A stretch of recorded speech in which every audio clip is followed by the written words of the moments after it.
Welcome into another episode of the 5 Reasons Podcast, a more somber episode than usual. I'm Ethan Skolnick here with Chris Whittingham.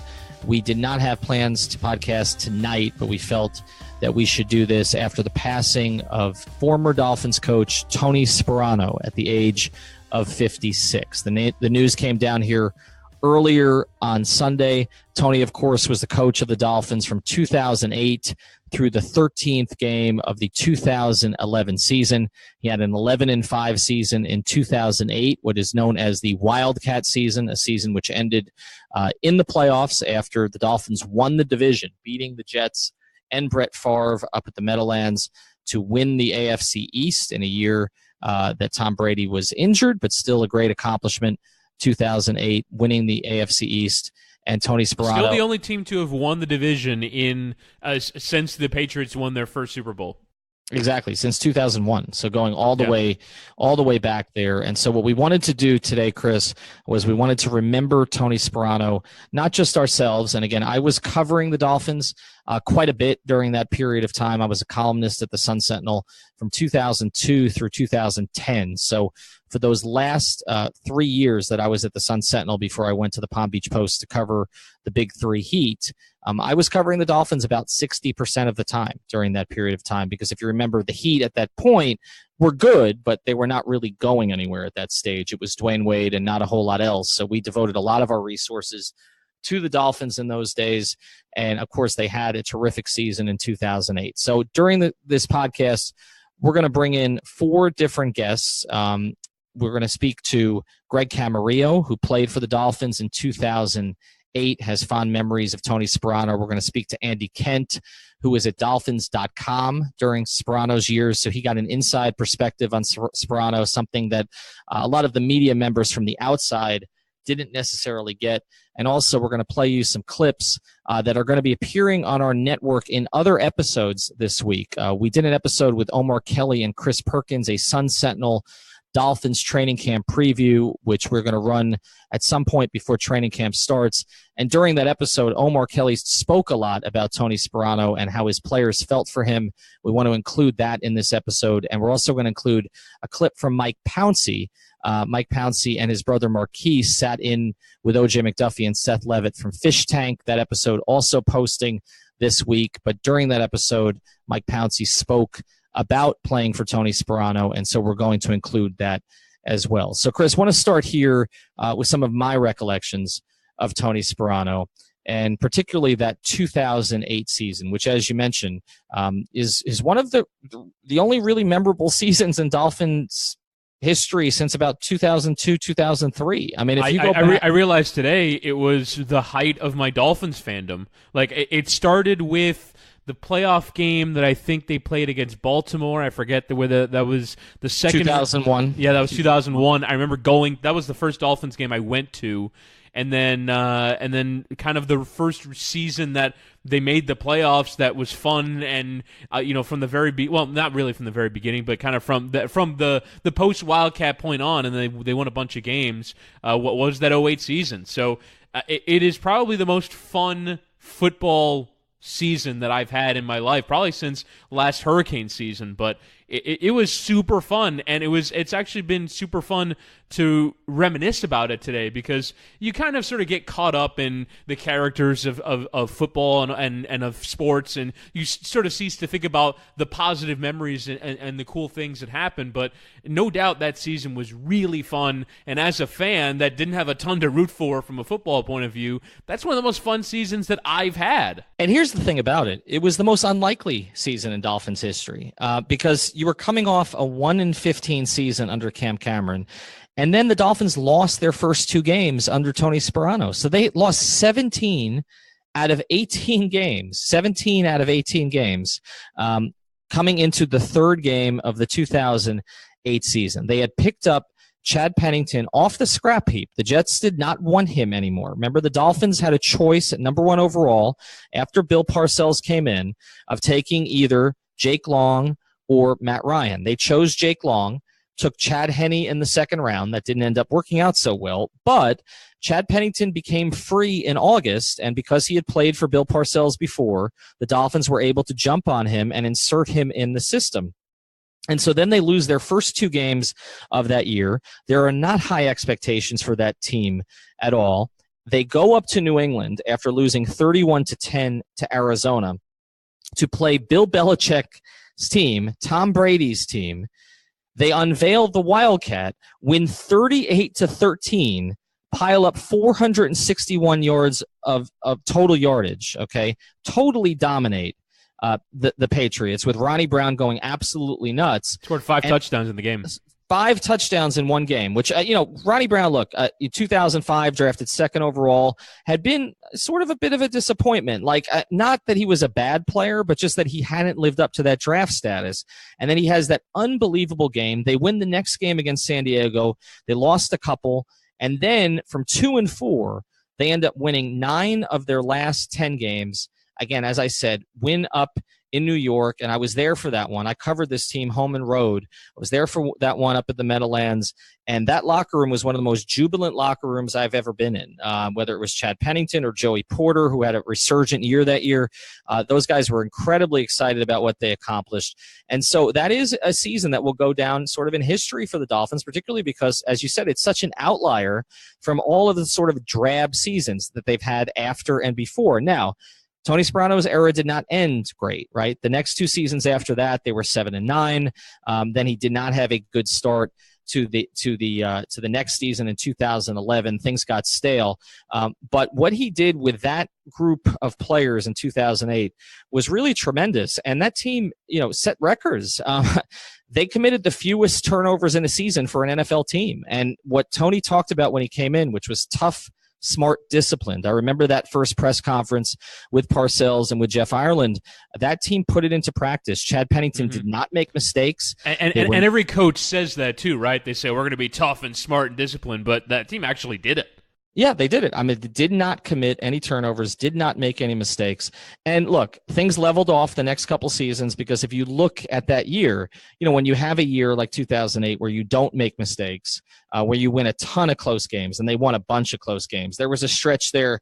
They beat Buffalo by 9, Denver by 9, Seattle by 2, the Raiders by 2, then got blown out by the Patriots, and they beat the Rams by 4, and then the Niners by 5, the Chiefs by 7, and the Jets by 7. I remember the one I remember the most is the Niners game. That was the one where you leave the stadium and walking into the parking lot, and it was just pure elation. Now, you beat a pretty mediocre 49ers team, but it was still like, holy crap, we're actually going to do this. I mean, in some of the things that you just described sound very similar to the way they made the playoffs in Adam Gase's first year in 2016, where you need 9 out of 10 after a pretty poor start, and you kind of wonder, is this real? But when you're experiencing it, you don't care. And one of the things that really stands out to me, you mentioned how it's record-setting in not having turnovers. It's also record-setting in, I would imagine there can't be a team that had a bigger turnaround year over year, plus 10. There can't be very many other instances in the history of the league where a team won 10 more games the next year than they did the year before. Now, it takes a certain kind of incompetence to even set up that kind of situation, but still, it's incredible to think they won 10 more games one year over the other, and part of that's Chad Pennington, part of that's the Wildcat, but part of that's Tony Sparano. And to do it after you lost your first 2 also. So you won 10 more games after losing the first 2 games of the season, which is, as you said, incredible. Now, they got to the playoffs and Baltimore was just better, right? And they lost twice. It was similar to the Pittsburgh game for the 16 team, where it's like, oh, okay, they're a class above. I remember eventually talking myself into the game with the same model that they had all year. Well, if we don't turn the ball over, and Chad Pennington's a great game, and the defense shuts down the Ravens. No, the Ravens were decidedly better. That was kind of like the last year that even though the Ravens won the Super Bowl, they kind of won it in a different fashion than classic Ravens. That was a classic Ravens team with an impenetrable defense, and they really made Chad Pennington's arm look like it was, like it was at its end, right? Like it hadn't sort of revealed he'd never had a strong arm, but it never looked weaker than when he was going against that Ravens team. Yeah, and you look at the last 6 games of that regular season, the Dolphins committed 5 total turnovers, and then they committed 5 turnovers against Baltimore in that game. So it all came rushing upon them. But, yeah, so that's the season that we want to remember tonight, that 2008 season, and just the joy that team played with. And, to me, what was the most amazing part of it was that it wasn't Tony Sparano's idea. It was David Lee's idea, the quarterback's coach.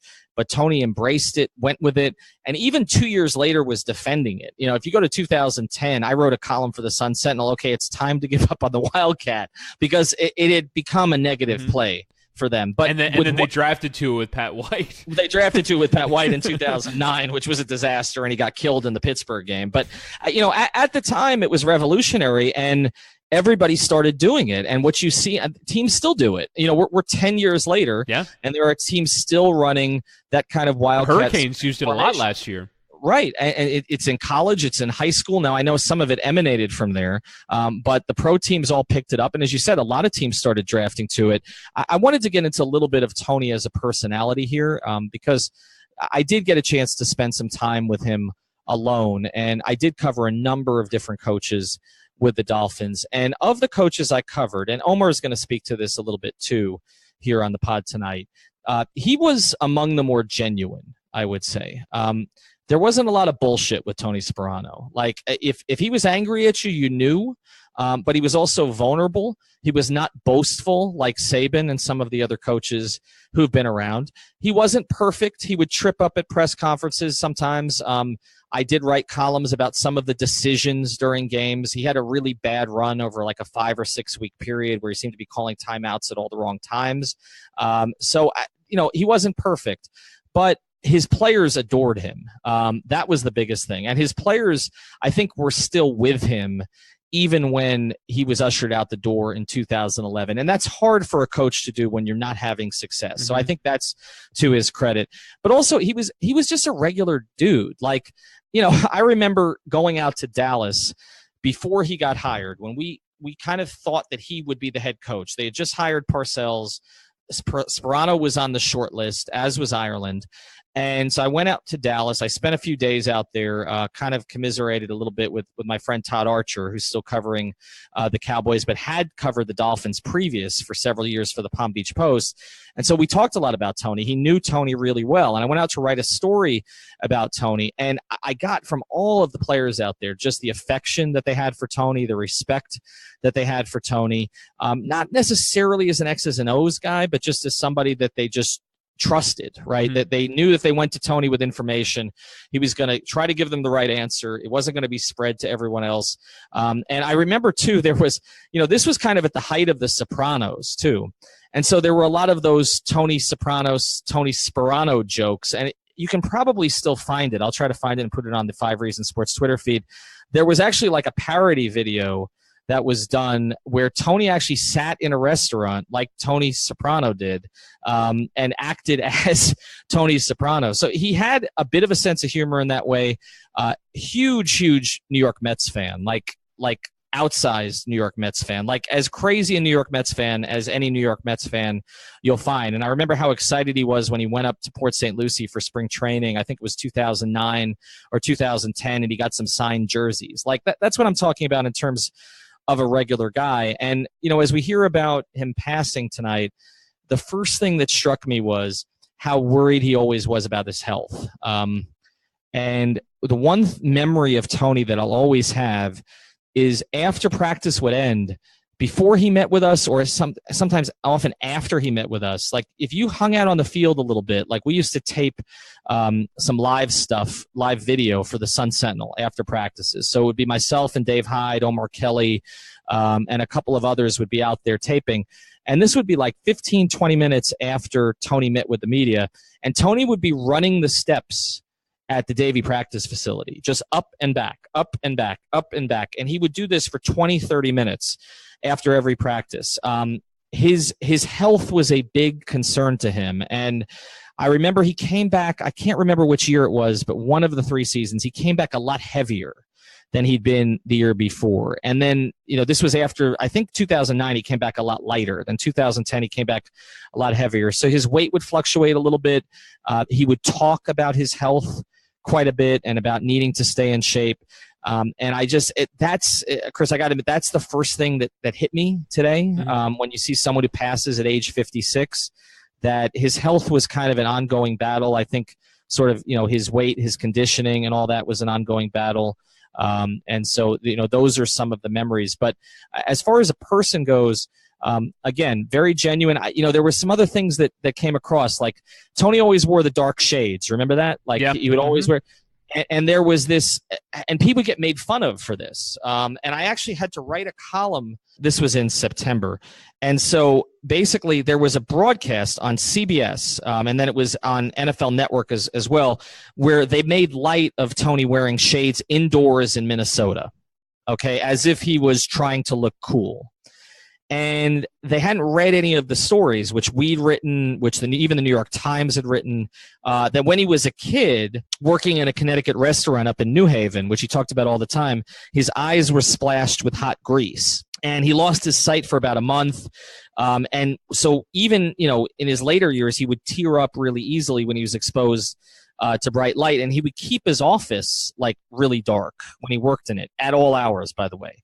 And so, again, there was just a lot of misunderstanding about him, like, that he was this tough guy wearing glasses, too cool for school, pumping his fist after field goals. That was a big meme at the time. But really, he was, in a lot of ways, very vulnerable, very genuine, and, again, concerned in a lot of ways about his health. And so that's some of the stuff that came to mind for me tonight.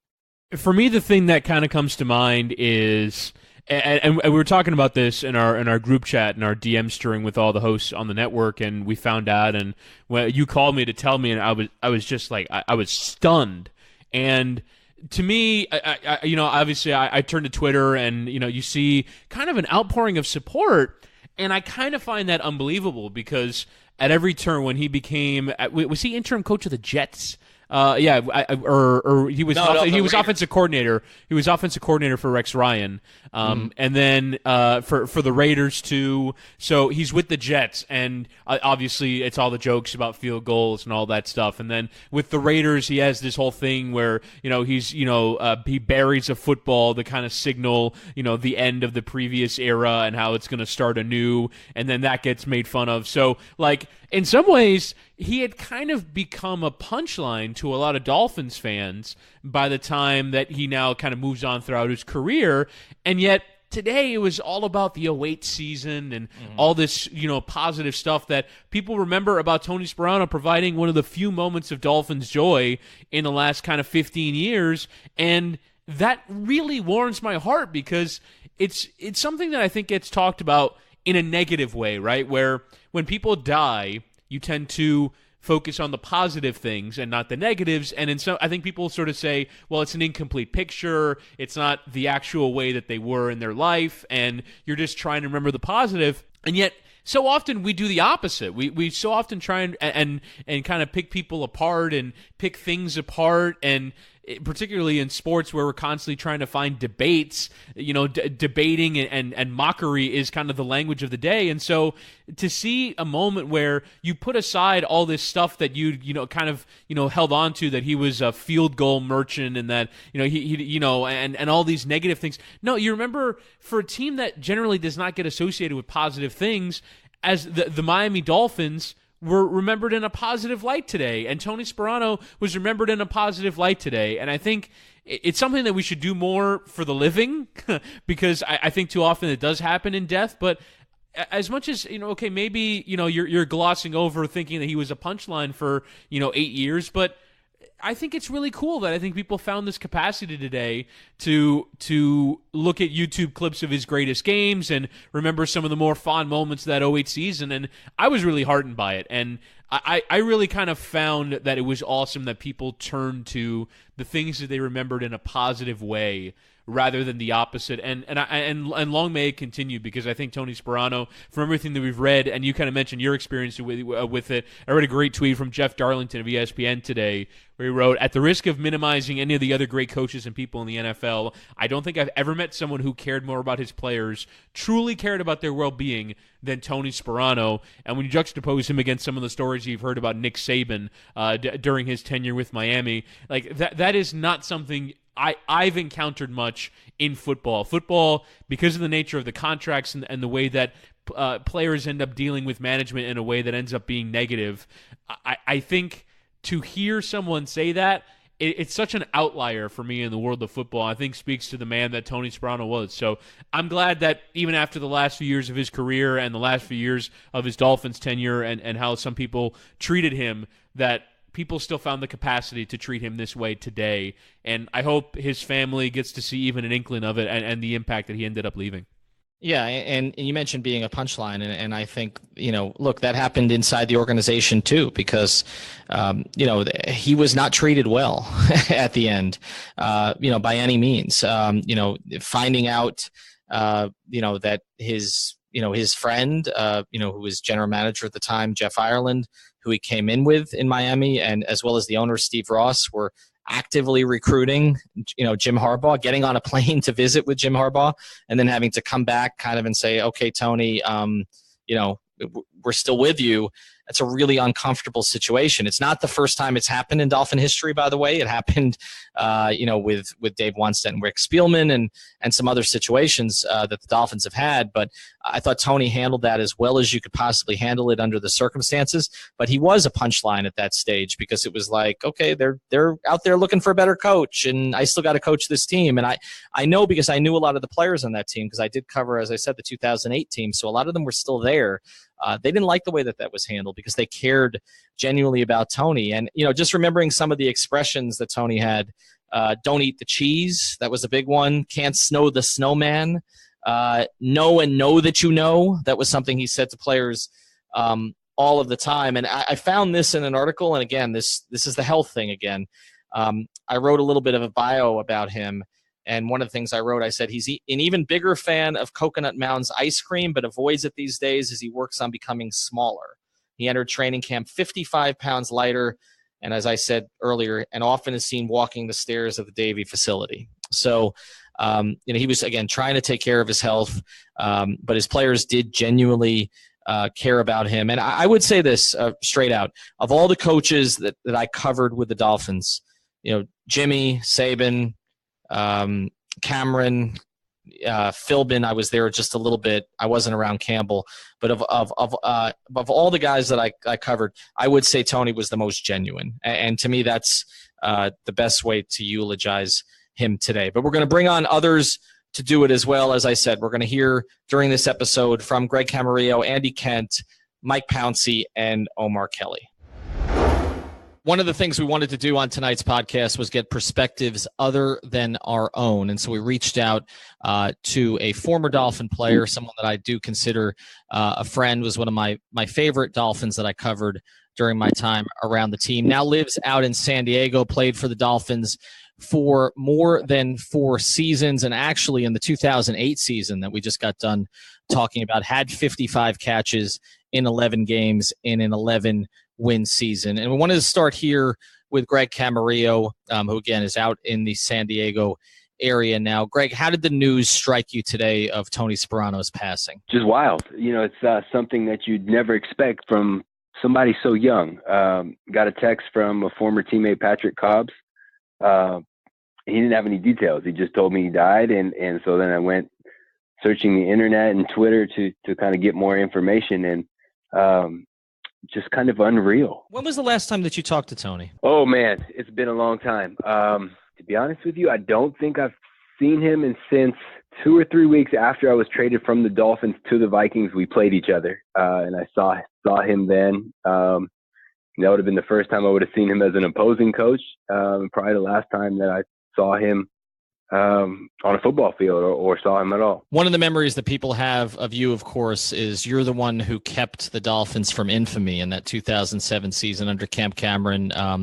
The catch, the touchdown, the 1 win during that year. And I know that although that was a highlight, and we've talked about that before when we've had you on our radio show, the season itself was frustrating. So what we wanted to do a little bit with you was see if you could take us through what that next offseason was and kind of your first interactions with Tony, and if you felt at the time that things were going to change a little bit. Yeah, well, I mean, everything changed. So that going into that offseason, you knew it had to change from being pretty much one of the worst teams in NFL history, the team being sold, and then Parcells kind of taking the reins on things. You knew everything was going to change.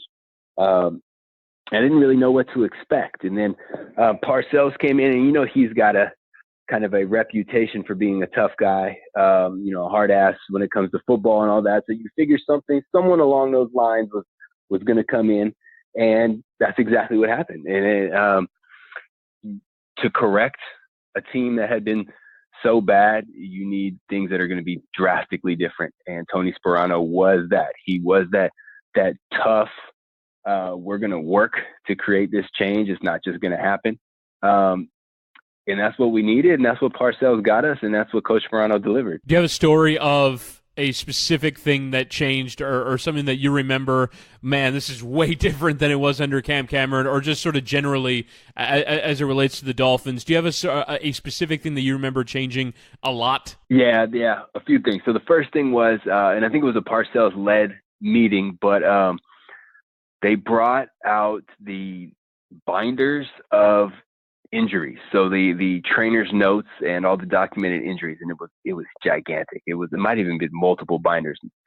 Sits it on the table in front of the entire team meeting room and slaps it down. It's a loud thump. Picture like a gigantic dictionary. And that was their first change. You say you can't win when you have this many injuries. This is going to change. You can't stay healthy. You're not going to be here. And they held very true to that. Guys were miraculously more healthy when their job was on the line.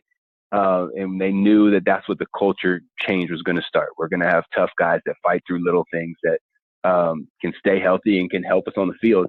And that was more of a management change. As far as coaching style on the field, Coach Sparano and Cam Cameron are totally different. Coach Sparano was not afraid of throwing an F-bomb around, of yelling at you. And that was his style. He was a tough coach, a tough guy. And he was going to bring that to the field every day. He was going to yell. He was going to bring that energy. He was going to get on you in both ways. If you did something great, he was going to yell and praise you and pat you on the back. If you did something bad, he was going to yell and get you to fix it. But that's what he brought. He brought that tough love, energy, yelling, excitement type of motivation. What were the conversations that he had with you? Did he have any because you come off that 2007 season, and again, like you said, almost everybody was out of there at a certain point. Like it just didn't look like anybody was going to survive that season. And then you come back for that next season, and you ended up having a pretty sizable role again to have 55 catches. What kind of conversations did you have with Tony? Not until no personal conversations until really during the season. He had so much to go through, so many people to figure out, so many positions to figure out. But then I was a backup receiver pretty much my whole career, going into that first training camp of 2008 with Coach Sparano. And we didn't really have a set group as far as receivers. And even through training camp, no, I didn't stand out as a starter by any means. And then come week one, suddenly I became a starting receiver. And so he took me to the side and explained that, we're going to put you out there, and it's because we've got faith in you. You've shown nothing but consistency in practice. And, I know that you're going to do a good job out there.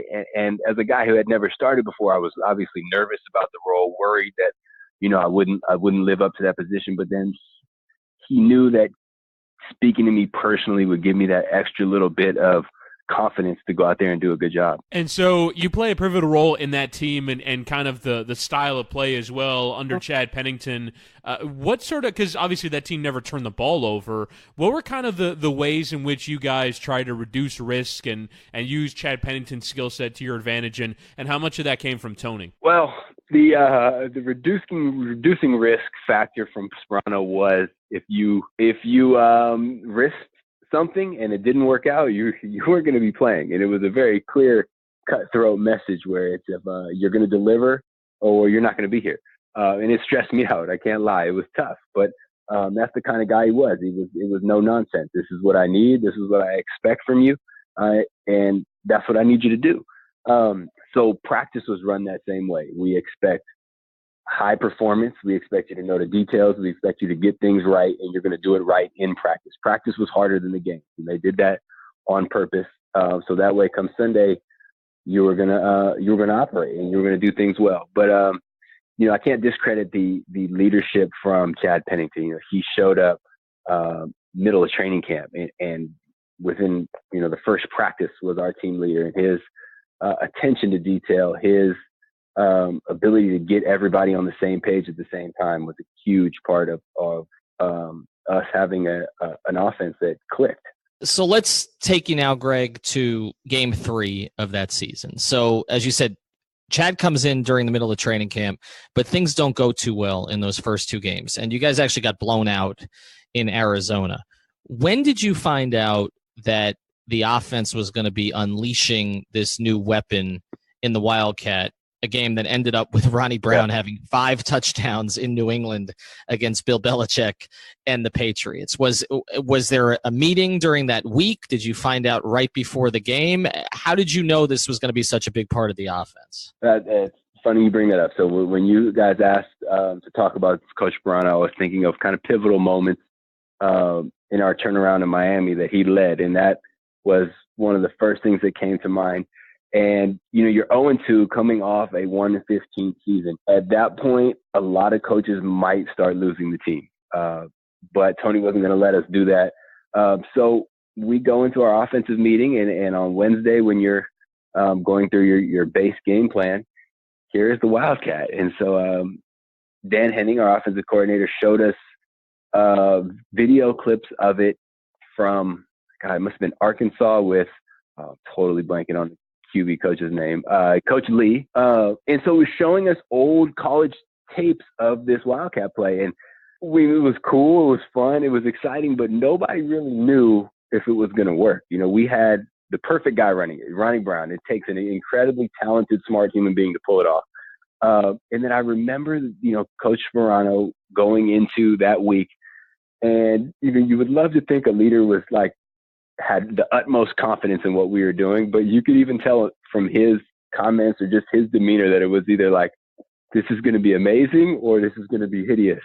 But it was fun, and we went into it together, and I don't think a single person knew how it was going to turn out. We were either going to be a laughing stock or we were going to be, patted on the back and congratulated for our creativity. And luckily it was the latter, and no better team to do it against than the Patriots, and to sit on the sideline and watch Belichick get frustrated was awesome.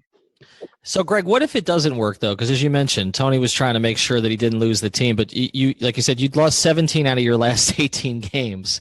It was always going to work, Ethan. There was never a doubt.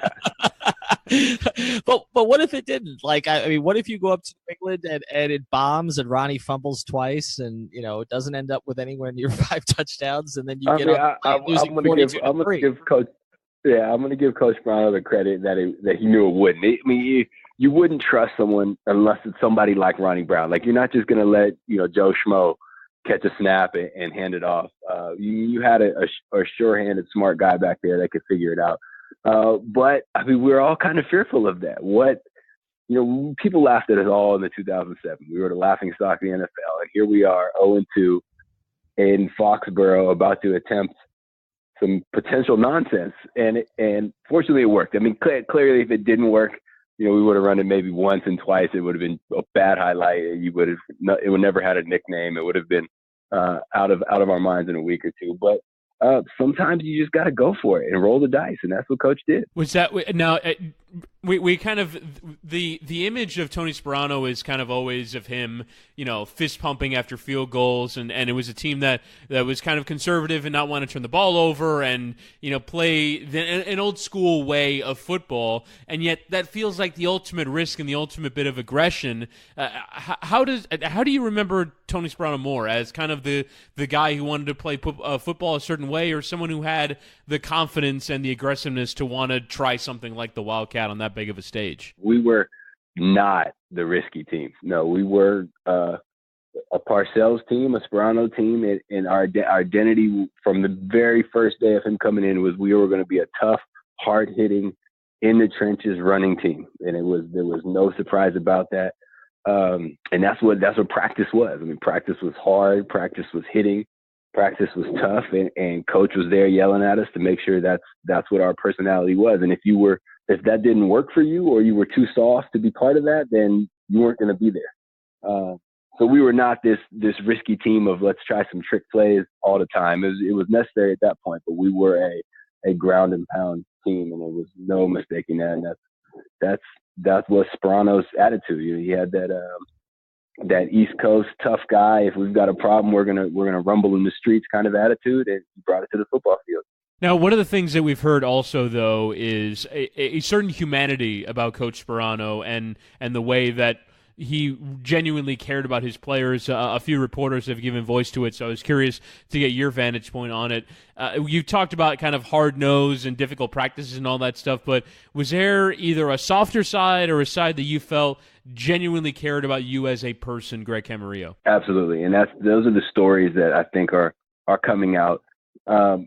There's a lot of hard-ass football coaches out there and that don't have that other side, but you're seeing all these players talk about how much he actually cared, and it really came out when you met with him in person. So if you spent time in his office, you got a different person. It wasn't this guy that's going to yell and scream. It's a calm, demeanored guy that's going to talk to you and be honest with you. And I think that's how you can tell if someone really cares. If he was going to give it to you straight to try to make you a better person, a better player, and then his family. His wife Jeanette is one of the sweetest, nicest people in the world. And at first I was like, how is this dude that's yelling and screaming nonstop married to the nicest person in the world?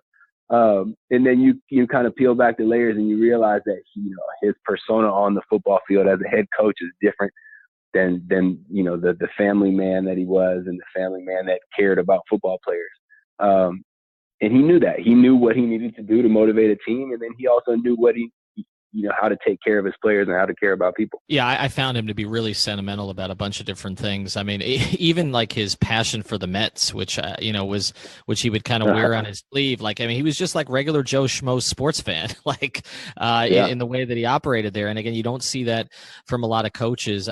In that 2008 season, it went beyond just that one game, because you guys didn't play that well actually over the next couple of weeks, or you won a game and then lost a couple, and then you went on a tear, ended up winning 10 out of the last 11, and end up winning in the Meadowlands against the Jets, against Brett Favre. I remember that locker room really well because it's one of the most jubilant locker rooms that I've been in. That experience of winning the division and doing it there against that quarterback.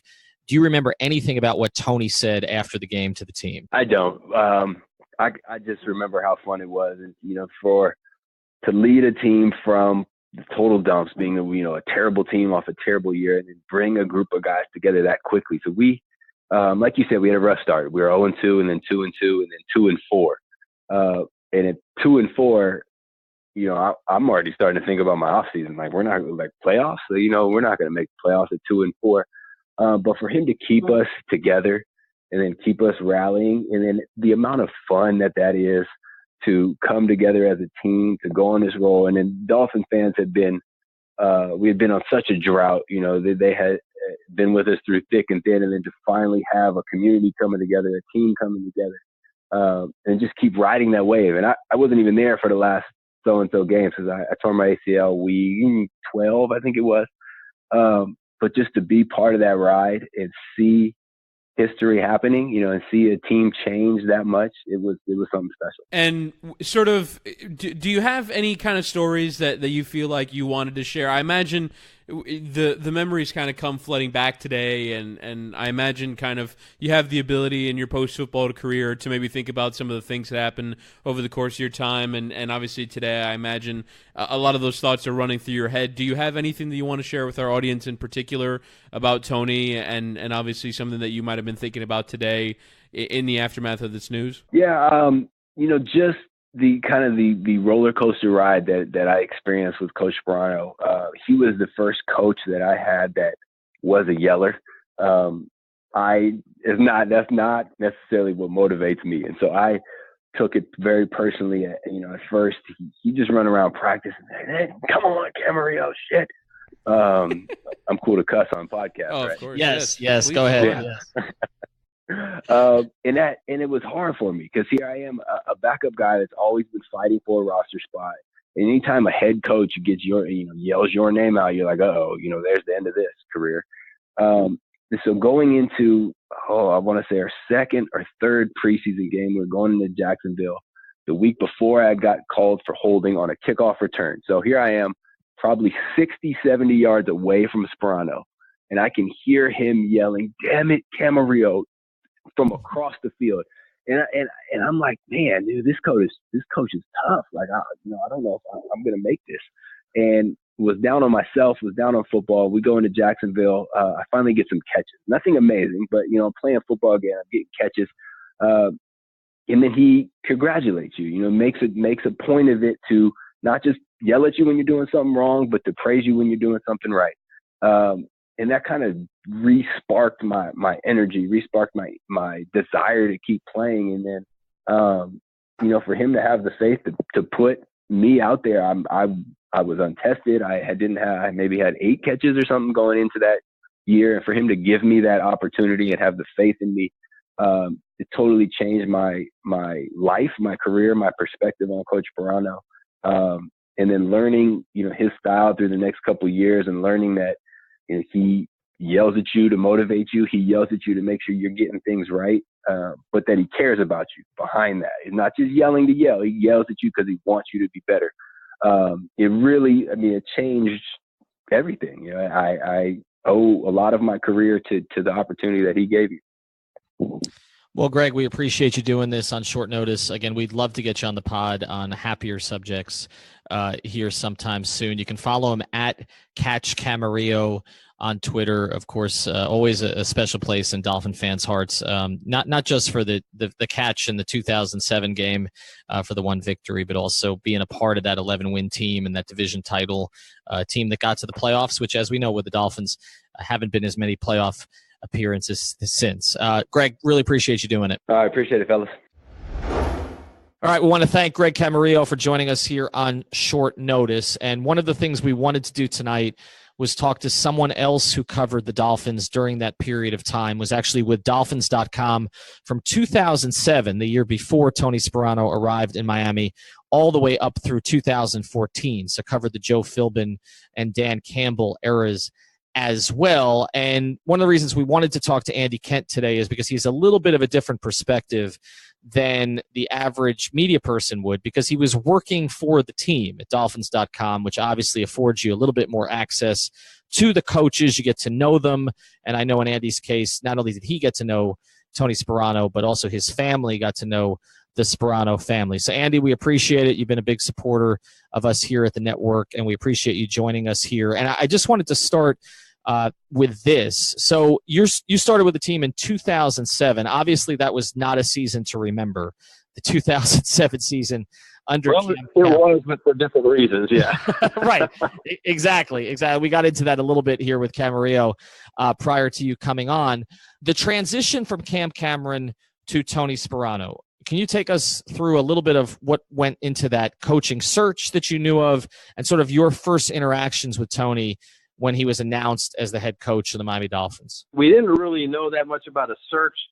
Because they pretty much knew where they were going, probably right around the time the team went to London after, they still hadn't won a game, and all of us in the media got to meet with Wayne Huizenga, and he got to vent about where things were going. Everybody knew that, Wayne had been talking with Parcells for a little bit. So right near the end of the season, right heading into that last week, is when they the rumor started transitioning through the locker room that they were going to fire Cam Cameron, and they were bringing Parcells in, and he had his people in place. So before we knew it, Cam Cameron was coming around to those of us who worked closer with him to say goodbye and thank us for one wonderful season with him.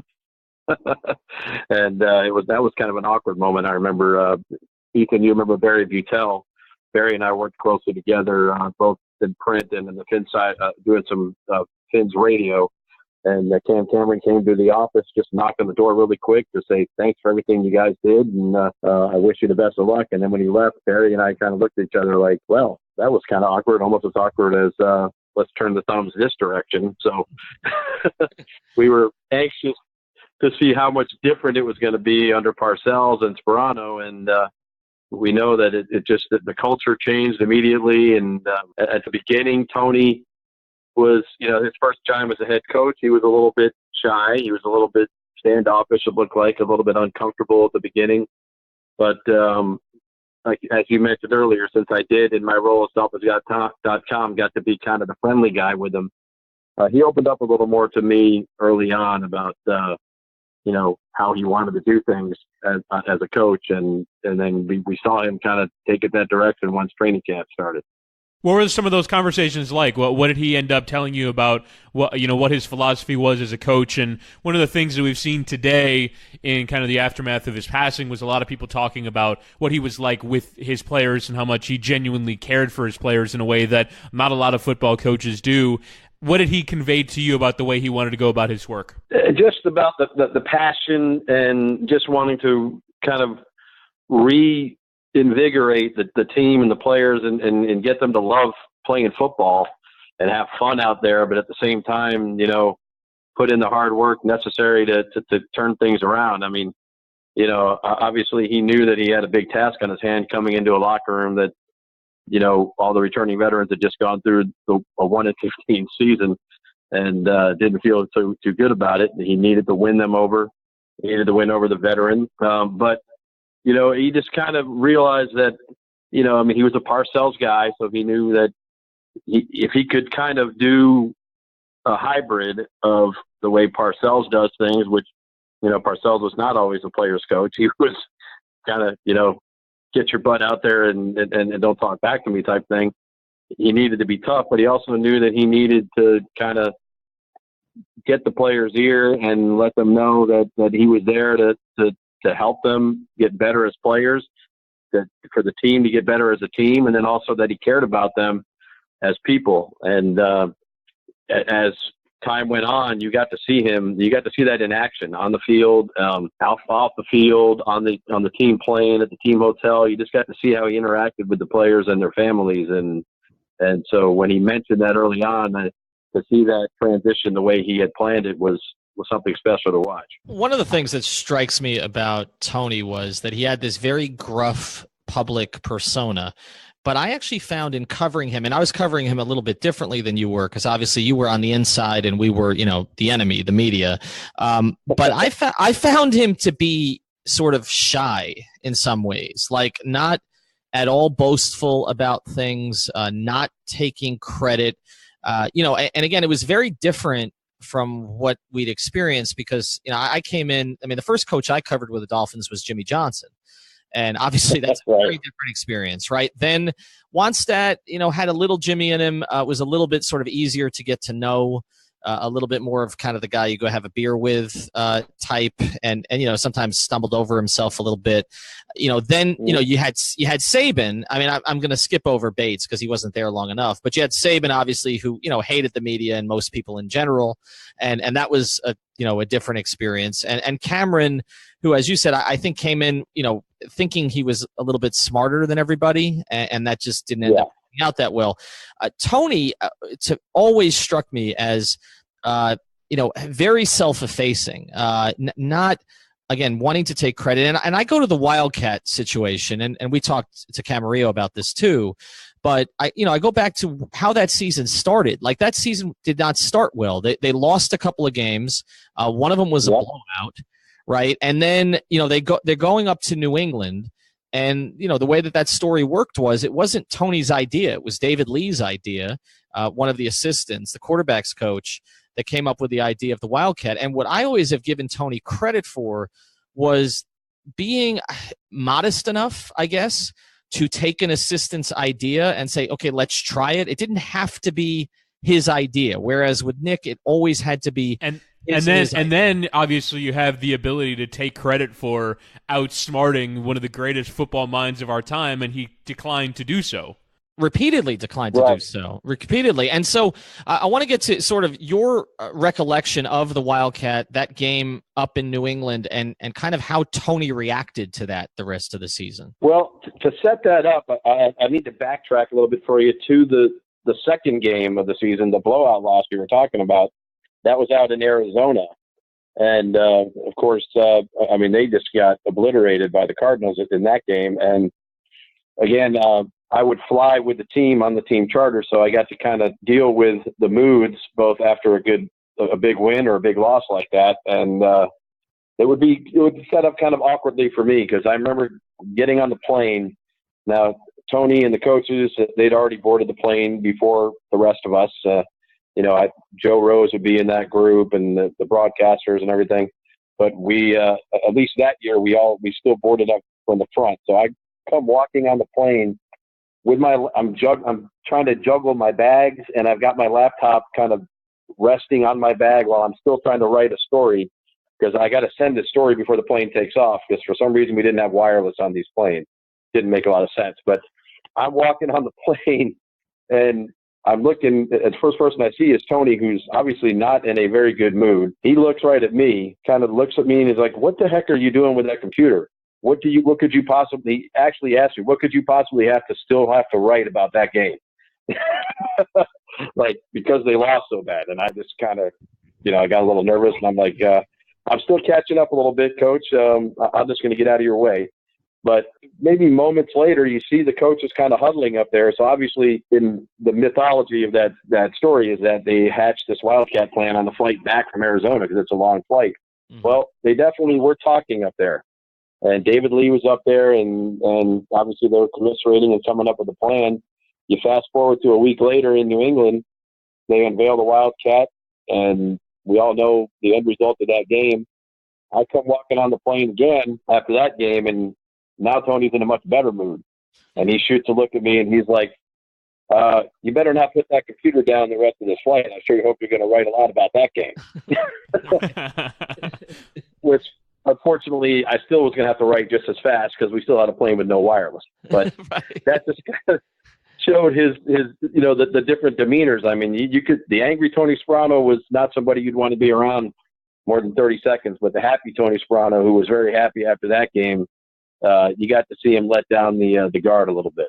I imagine over the course of the day you've had plenty of time to think about your time with Tony and sort of, I imagine the memories came flooding back. Do you have sort of a particular anecdote that you would want to tell our audience about your time with Tony or something that you remember distinctly about him? Well, we found out early on that we had a unique connection because he's a New Haven guy from New Haven, Connecticut. I grew up in Connecticut, about an hour away from New Haven. So we would always talk about Connecticut and what it was like growing up in that state and how much fun it was there. And, he would talk about the pizza place that he liked to go to there and how he met his wife and raising his kids and everything. And so we always, when there was a downtime or, when we were at the team hotel and I happened to catch him in the lobby when he was heading to do a workout or go do a run, he'd ask me a little bit about again, what part of Connecticut did you grow up in again? I'm